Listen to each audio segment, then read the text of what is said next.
സിമ്പിളായിട്ടുള്ള to do list ഉണ്ടാക്കണം, Notion ഉപയോഗിച്ച് ചെയ്യാം. നമ്മളിപ്പോൾ പഠിക്കുമ്പോൾ കുറേ നോട്ട് ഉണ്ടാക്കണം, നോഷൻ ഉപയോഗിച്ച് ചെയ്യാം. ഡോക്യുമെൻറ്റേഷൻ നോഷൻ മതി. ബ്രെയിൻ സ്റ്റോമിങ് നോഷൻ മതി. ഓവർ തിങ്ക് ചെയ്യുന്നുണ്ട്, എവിടെയെങ്കിലും ജേർണൽ ചെയ്യണം, നോഷൻ ഉപയോഗിച്ച് ചെയ്യാം.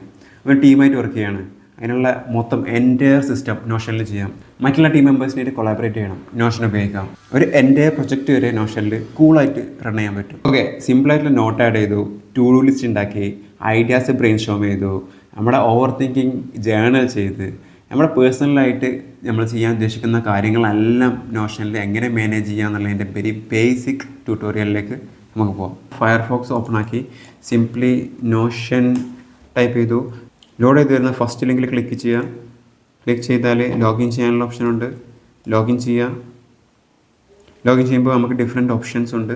അതിൽ ഞാൻ എൻ്റെ ഗൂഗിൾ അക്കൗണ്ട് വെച്ചിട്ടാണ് ഞാൻ ഓപ്പൺ ചെയ്യാൻ പോകുന്നത്. ഗൂഗിൾ അക്കൗണ്ട് വെച്ച് ഓപ്പൺ ചെയ്തു. ഗൂഗിൾ അക്കൗണ്ട് സെലക്ട് ചെയ്തു, കണ്ടിന്യൂ അടിച്ചു. കണ്ടിന്യൂ അടിക്കുമ്പോൾ നമ്മളോട് നോഷൻ ചോദിക്കും ഏത് രീതിയിലാണ് സെറ്റപ്പ് ചെയ്യേണ്ടത്. How do you want to use Notion? ഞാൻ എൻ്റെ ജോലിക്ക് വേണ്ടിയിട്ടല്ല, ഞാൻ എൻ്റെ പേഴ്സണൽ ലൈഫിന് വേണ്ടിയിട്ടാണ് ഉപയോഗിക്കാൻ പോകുന്നത്. പഠനത്തിന് വേണ്ടിയിട്ടല്ല, സ്കൂളിൽ പഠിക്കുകയല്ല ഞാനിപ്പോൾ ജോലി ചെയ്യണം. അപ്പോൾ പേഴ്സണൽ ആവശ്യങ്ങൾക്ക് വേണ്ടിയിട്ടാണ് ഞാൻ ഇത് ഉപയോഗിക്കുന്നത്. അപ്പോൾ ഫോർ പേഴ്സണൽ ലൈഫ് എന്ന് അടിച്ചിട്ട് കണ്ടിന്യൂ അടിച്ചാൽ പിന്നെയും ചോദിക്കും ഇത് എനിക്ക് വേണ്ടി മാത്രമാണോ അതോ ഞാൻ ഒരു ടീമിനായിട്ട് കൊളാബറേറ്റ് ചെയ്യാൻ ശ്രമിക്കുന്നുണ്ടോ എന്ന് ചോദിക്കും. ഞാൻ മാത്രമാണ് കൊളാബറേറ്റ് ചെയ്യുന്നില്ല. ഇൻ കേസ് ഞാൻ മാത്രമുള്ളത് അടിച്ചിട്ടും പിന്നെ ഭാവിയിലാണെന്നുണ്ടെങ്കിൽ ഈ ഒരു ഫീച്ചറിലേക്ക് മൈഗ്രേറ്റ് ചെയ്യാവുന്നതേ ഉള്ളൂ. ഓൺ മൈ ഓൺ അടിച്ചു, കണ്ടിന്യൂ ചെയ്തു. ഇത് ഓപ്ഷനിലാണ്, വേണമെങ്കിൽ സ്കിപ്പ് അടിക്കാം. പക്ഷേ ഇത് ബേസിക് ടെംപ്ലേറ്റ് നമുക്ക് നോഷൻ തരും. ടു ഡു ലിസ്റ്റിൻ്റെ ടെംപ്ലേറ്റ് തരും. ഹാബിറ്റ് ട്രാക്കിംഗ് നമ്മൾ ചെയ്യുന്നുണ്ടെങ്കിൽ അതിൻ്റെ ടെംപ്ലേറ്റ് തരും. അപ്പോൾ ഇത് രണ്ട് സെലക്ട് ചെയ്തിട്ട് ഞാൻ കണ്ടിന്യൂ ചെയ്യാണ്. Okay, Notion ലോഡായിട്ടുണ്ട്.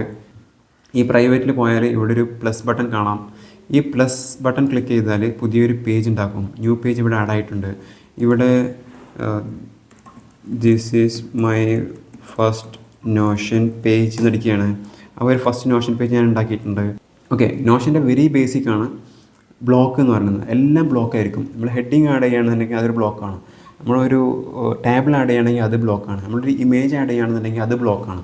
അപ്പോൾ ഒരു പുതിയ ബ്ലോക്ക് ആഡ് ചെയ്യാൻ വേണ്ടി ഇവിടെ പ്ലസ്സിൽ ക്ലിക്ക് ചെയ്യുക. പ്ലസ്സിൽ ക്ലിക്ക് ചെയ്യുമ്പോൾ ചോദിക്കും ഏത് ടൈപ്പ് ബ്ലോക്കാണ് നമുക്ക് ആഡ് ചെയ്യേണ്ടത്. ഒരു സിമ്പിൾ ടെക്സ്റ്റ് അടിക്കാം.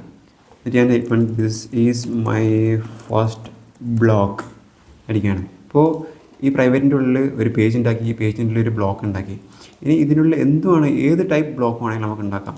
നമുക്കൊരു വേർഡ് ഡോക്യുമെൻറ്റ് ഇതിൽ സിമുലേറ്റ് ചെയ്യണം. നമ്മളെ മൈക്രോസോഫ്റ്റ് വേർഡ് ഉണ്ടല്ലോ, ആ വേർഡ് ഡോക്യുമെൻറ്റ് പോലത്തെ ഒരു ഡോക്യുമെൻറ്റ് ഇതിൽ ഉണ്ടാക്കണമെന്നുണ്ടെങ്കിൽ ഫസ്റ്റ് ഹെഡിങ് 1 കൊടുക്കുക. ഹെഡിങ് ആയിട്ട് ദിസ് ഈസ് മൈ ഹെഡിങ് 1 കൊടുക്കുക. പോവാം. അടുത്ത ബ്ലോക്കിലേക്ക് പോകാൻ ജസ്റ്റ് പ്രസ് എൻ്റർ അടിച്ചാൽ അടുത്ത ബ്ലോക്കിലേക്ക് പോകും. ഇവിടെ പ്ലസ് അടിച്ചിട്ട് സ്ക്രോൾ ചെയ്താൽ ഇമേജ് എന്നുള്ള ഓപ്ഷൻസ് താഴെയുണ്ട്. ഇമേജ് ആഡ് ചെയ്യാം, വീഡിയോ ആഡ് ചെയ്യാം, ഓഡിയോ ആഡ് ചെയ്യാം, എന്തെങ്കിലും പൈത്തൺ കോഡോ അല്ലെങ്കിൽ പ്രോഗ്രാമിംഗ് കോഡോ ആഡ് ചെയ്യാം, ഫയൽ ആഡ് ചെയ്യാം, എന്ത് വേണമെങ്കിലും ആഡ് ചെയ്യാം. ഇമേജ് ആഡ് ചെയ്തിട്ട് ഫയൽ അപ്ലോഡ് ചെയ്യാൻ പറ്റും. ഇതിൻ്റെ ഒരു ഡെമോ കാണിക്കണമെന്നുണ്ടെങ്കിൽ ഞാൻ ഈ ഒരു ഫയൽ അപ്ലോഡ് ചെയ്യുകയാണെന്നുണ്ടെങ്കിൽ ആ ഇമേജ് ഇവിടെ വരും. ഇമേജിൻ്റെ ഡിസ്ക്രിപ്ഷൻ കൊടുക്കാൻ പറ്റും, ജനറേറ്റഡ് ഇമേജ്. ഓരോ സമയം ഈ പ്ലസ് ക്ലിക്ക് ചെയ്തിട്ട് ഇതിങ്ങനെ ആഡ് ചെയ്യുന്നത് കുറച്ച് ബോറിങ്ങും കുറച്ച് കൂടുതൽ എഫേർട്ടും ആണല്ലോ അല്ലേ. അപ്പോൾ നമുക്ക് സിമ്പിളായിട്ട് കീബോർഡിലുള്ള സ്ലാഷ് കീ പ്രസ് ചെയ്താൽ നമുക്ക് സെലക്ട് ചെയ്യാൻ പറ്റും. ഇപ്പോൾ ടെക്സ്റ്റ് വേണമെന്നുണ്ടെങ്കിൽ ടെക്സ്റ്റ് അടിക്കുക. ടെക്സ്റ്റ് അടിച്ചിട്ട് എൻ്റർ അടിച്ചാൽ ടെസ്റ്റിനുള്ളത് വരും. ഇനി ടെക്സ്റ്റ് ആഡ് ചെയ്യാം. ഇനി ടെക്സ്റ്റ് വേണ്ട, നമുക്ക് ഇമേജ് വേണം. ഇമേജ് അടിക്കുക. ഇമേജ് ആയിട്ടുള്ള ഓപ്ഷൻ. ബേസിക്സ് പഠിച്ചതിന് ശേഷം എഫിഷ്യൻ്റായിട്ട് യൂസ് ചെയ്യാൻ ഈ മെത്തേഡ് ഉപയോഗിക്കാൻ പറ്റും. ഇനി എങ്ങനെ ബേസിക്കായിട്ട് ടു ഡു ലിസ്റ്റ് ഉണ്ടാക്കാം? സെയിം മെത്തേഡ് സ്ലാഷ് അടിക്കുക. ടു ഡു അടിച്ചാൽ ടു ഡു ലിസ്റ്റിൻ്റെ ഓപ്ഷൻ വരും. Take Baat, read book. Okay, ഇനി നമ്മൾ ഡോക്യുമെൻറ്റ് ഓർഗനൈസ് ചെയ്യണം. അതിനുള്ളൊരു ഫീച്ചറാണ് ടോഗിൾ ലിസ്റ്റ്. ടോഗിൾ ലിസ്റ്റ് എടുത്താൽ ഇത് ഒരുപാട് കാര്യങ്ങൾക്ക് ഉപയോഗിക്കാൻ പറ്റും. ഈവൻ ബ്രെയിൻ സ്റ്റോം ചെയ്യാനും അതൊരു കംപ്രഹെൻസീവ് ലിസ്റ്റാക്കി മാറ്റാനും കൊളാപ്സ് ചെയ്യാനും എക്സ്പാൻഡ് ചെയ്യാനൊക്കെ ഇത് ഉപയോഗിച്ചിട്ട് ചെയ്യാൻ കഴിയും. ഞാനിപ്പോൾ ഫിനാൻഷ്യലി ഫ്രീ ആവാനുള്ളൊരു ഐഡിയ ബ്രെയിൻ സ്റ്റോം ചെയ്യാണ്. Financial freedom. അപ്പോൾ ഇതടിച്ചിട്ട് എൻ്റർ ചെയ്താൽ അടുത്ത ടോക്കൺ ലിസ്റ്റിലേക്ക് വരും. എൻ്റർ അടിച്ചതിന് ശേഷം ടാബ് അടിച്ചാൽ ഈ ഫിനാൻഷ്യൽ ഫ്രീഡം എന്നുള്ള ടോഗിൾ ലിസ്റ്റിൻ്റെ ഉള്ളിൽ കാര്യങ്ങൾ ഡീറ്റെയിൽ ചെയ്യാനുള്ള ആ ഒരു ഇൻ്റർഫേസിലേക്ക് വരും. ഞാൻ ടാബ് അടിച്ചപ്പോൾ ഈ ടോഗിളിൻ്റെ ഉള്ളിലായി പോയി ഇത്. അപ്പോൾ ഫിനാൻഷ്യൽ ഫ്രീഡത്തിന് വേണ്ടിയിട്ടുള്ള increase income, reduce expense, save money, invest in business, reinvest the income from the businesses back to businesses. So ഇങ്ങനത്തെ ഒരു ബ്രെയിൻ സ്റ്റോം ചെയ്യാണ് ഞാൻ. അപ്പോൾ എനിക്ക് ഒരു ബേസിക് ഐഡിയ കിട്ടി, ഫിനാൻഷ്യലി ഫ്രീഡം ആവാനുള്ള ബേസിക് ഐഡിയ ഞാൻ തിങ്ക് ചെയ്തു, അതിവിടെ ഇതിനുള്ളിലേക്ക് നോട്ട് ചെയ്തിട്ടു. ഇനി എനിക്ക് ഇത് ഡീറ്റെയിൽ ചെയ്യാൻ പറ്റും. ഇൻക്രീസ് ഇൻകം, അതിനുള്ള മെത്തേഡ് എന്തൊക്കെയാണ്, ജോബ്, പ്രൊമോഷൻ,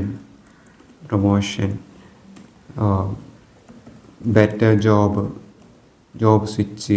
അപ്പോൾ ഈ ടോഗിളിൽ അവസാനം നമ്മൾ എല്ലാം ബ്രെയിൻ സ്റ്റോം ചെയ്ത് വരുമ്പോൾ നമുക്കൊരു കോംപ്രഹെൻസീവ് ലിസ്റ്റ് കിട്ടും. മൊത്തത്തിലുള്ള ഐഡിയാസ് ഇതിൻ്റെ ഉള്ളിൽ മുഴുവൻ പാക്കേജ് ചെയ്ത് പോകാനുള്ളൊരു ഡോക്യുമെൻ്റ് നമുക്ക് കിട്ടും. നമുക്ക് വേണമെന്നുണ്ടെങ്കിൽ വീണ്ടും അതിനുള്ളിലേക്ക് പോവാം, റെഫർ ചെയ്യാം. ഇനി അടുത്തൊരു കൂൾ ഫീച്ചറാണ് ടേബിൾ അടിച്ചാൽ സിമ്പിൾ ടേബിൾ വരും. അതിൽ നമുക്ക് റോ ആഡ് ചെയ്യാം, കോളം ആഡ് ചെയ്യാം, കണ്ടൻറ്റ് ആഡ് ചെയ്യാൻ പറ്റും.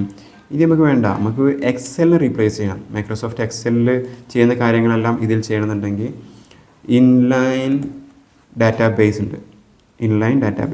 ഇതടിച്ചാൽ ഒരു മൈക്രോസോഫ്റ്റ് എക്സൽ ലെവലിലുള്ള ഒരു ടേബിൾ ഇവിടെ വരും. ഇവിടെ കൂടുതൽ റോ ആഡ് ചെയ്യാൻ പറ്റും, നെയിം, നമ്പർ, ഡേറ്റ് ആഡ് ചെയ്യാം. ഉപയോഗിക്കാത്തവർ ലാപ്ടോപ്പ് ഉപയോഗിക്കുന്നുണ്ടെങ്കിൽ വളരെ എഫക്റ്റീവാണ്, മൊബൈലിലും യൂസ്ഫുള്ളാണ്. ഈ വീഡിയോ ഇഷ്ടപ്പെട്ടാൽ ലൈക്ക് ചെയ്യുക, യൂസ്ഫുൾ ആണെങ്കിൽ സബ്സ്ക്രൈബ് ചെയ്യുക. എന്തെങ്കിലും അഭിപ്രായങ്ങളുണ്ടെങ്കിൽ കമൻറ്റ് ബോക്സിൽ കമൻറ്റ് ചെയ്യുക. See you tomorrow.